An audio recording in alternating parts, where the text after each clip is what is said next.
Heads up, this essay will be covering the first 5 worlds of Kirby and the Forgotten Land. So if you don't want to be spoiled, I'd say turn back for now. Kirby is very good. I feel like that goes without saying. There's a reason I've loved it since childhood, and over the course of my life, it's been the one series that I've never fallen off of. However, that doesn't mean it's perfect.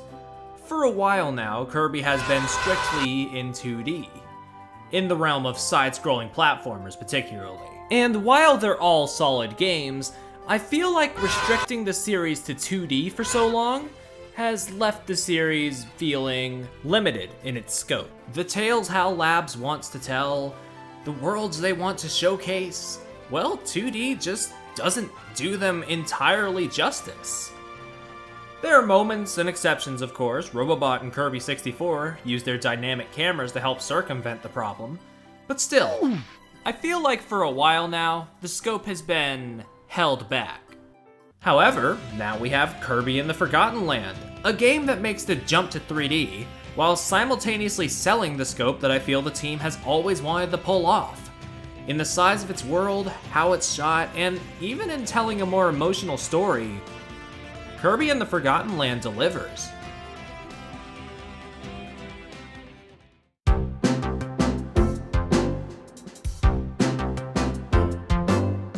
As far as 3D platformers go, I would say one of the most important things to get right is the camera. If you don't get it right, then, well, give up.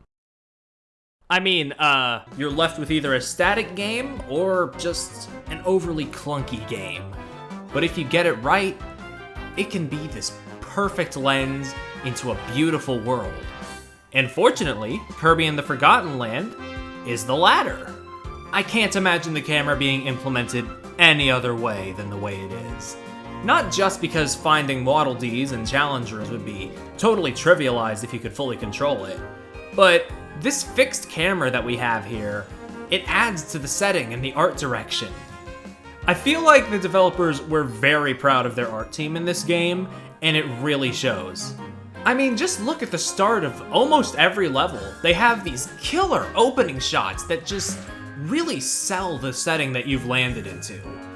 And without a fixed camera, I feel like that would just be utterly deflated.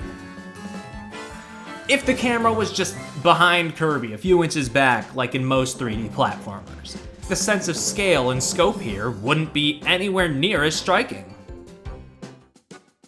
For comparison's sake, let's look at a game like Yooka-Laylee. While yes, it is a very different kind of 3D platformer, one that can't really work with a fixed camera, and while it does have occasional fixed camera moments, a majority of the time it's just behind Yooka and Laylee.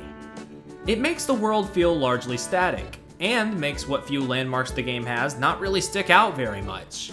Each setting is basically interchangeable with one another, and it's because the camera doesn't really do the game's settings justice. Meanwhile, with Kirby, its camera transforms the setting from what could have just been a surface-level novelty into something that's just so engrossing. Levels like Welcome to Wandaria, Invasion at the House of Horrors, and both the Live Mall stages blossom because of it. But it isn't just the camera that helps with that. There's a certain gameplay mechanic that works in tandem with it to make the world feel massive, and as though once upon a time, it wasn't so forgotten.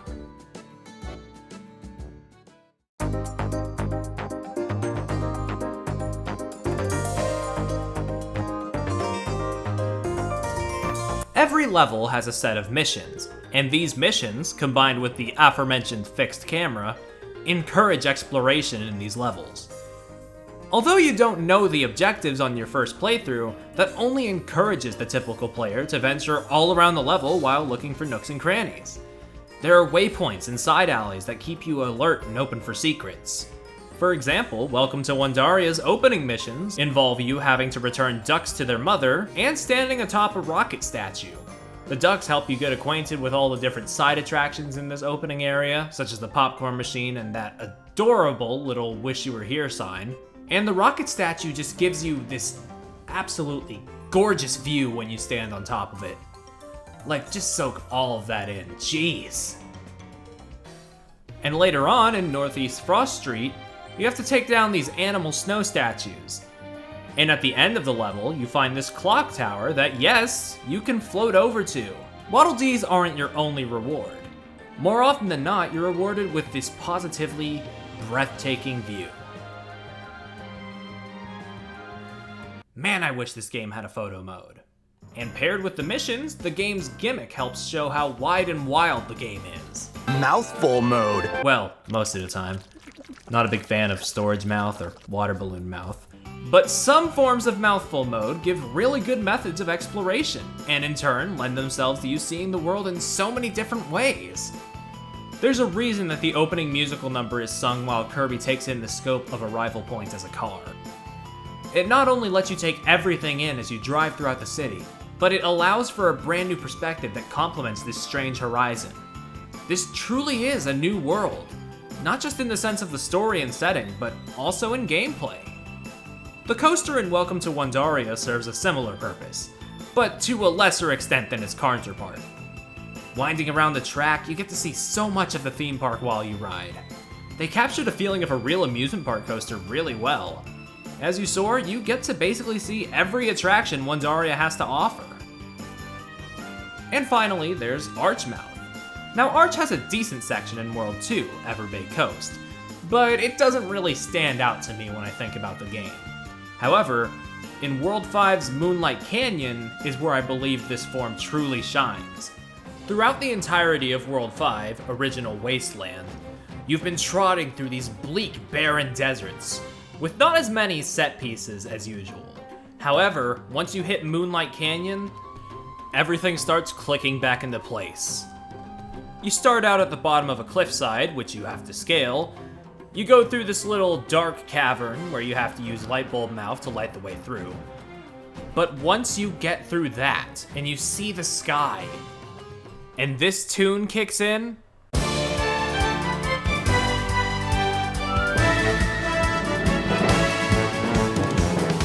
yeah, you know you're in for something good.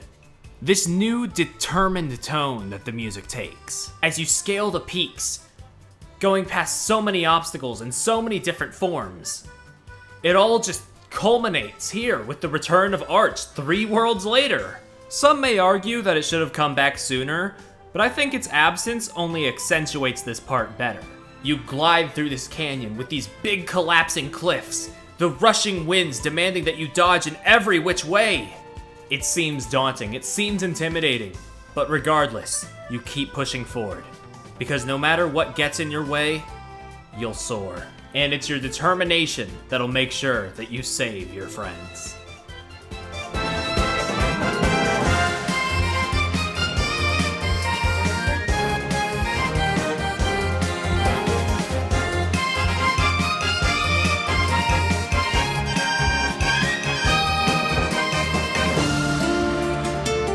It's just a good level, man. And while the levels do an excellent job of showcasing the scope of the brand new, unfamiliar world Kirby's wandered into, the bosses are similarly excellent. Gorimondo makes an excellent first impression. His towering size and sweeping moves are sold in a way that I think only 3D can pull off. However, being the first boss, said sweeping moves do leave him easily exposed. It's good to have a first boss that isn't Wispy Woods to define this new era. Although, to be fair, a form of Wispy Woods does show up in the next world. Later bosses, such as Clawroline and Silly Dillo, while not as enormous in scope, are swift and varied in their moves. The theatrics of their movement are very inspired by acrobatics and dance, which do an excellent job of putting on a show while being a well-balanced battle. Combine this with the camera shifting all over the place, and it shows that these beasts mean business. But I would especially like to give a spotlight to World 4's boss fight, King Dedede. Now, Dedede has always sort of been a friendly rival to Kirby. I'd argue since the second game in the series, Kirby's Adventure. Due to this, whenever the developers at HAL want to have him fight Kirby, they whip up some sort of misunderstanding, or more frequently, a possession or mind control scenario. Yet despite all these battles, Kirby and Dedede's bond has only grown over time. But that bond is put to the test in the World 4 boss battle. As you escalate to the top of a castle in a frigid wasteland, and as the cutscene music takes a more sinister turn, it all clicks into place. Sure, it's anything but unexpected, but now more than ever, the player should realize something's up with DDD. And as we're presented with no other choice but to fight him, the scope being sold here isn't one of size or showmanship, but of an unsought struggle.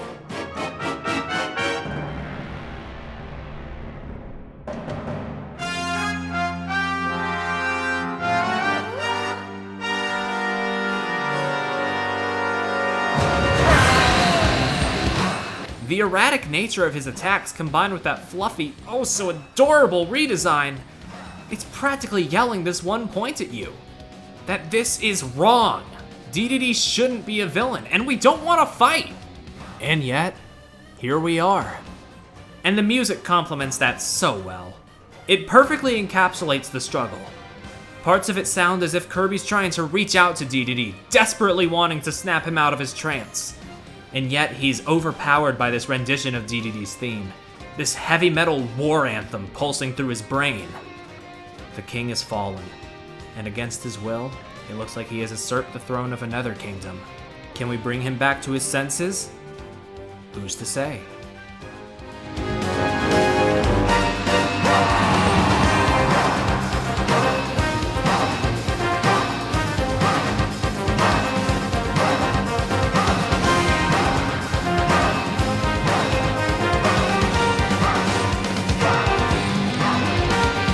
So yeah, this fight is actual fucking magic. As we can see here, Kirby's jump to 3D brought about many changes. However, I think its most important change was how it made its world spring to life. It's almost like a pop-up storybook in a way. Sure, it has a cute and childish exterior, but yet packed inside is just so much care and attention to detail to make sure that everything comes out perfectly. And honestly, I couldn't ask for anything more from Kirby. With a game that redefines its franchise like this one, I can't wait to see what the future holds for Kirby. I think this is like the third time I've ended an essay like that, but who cares?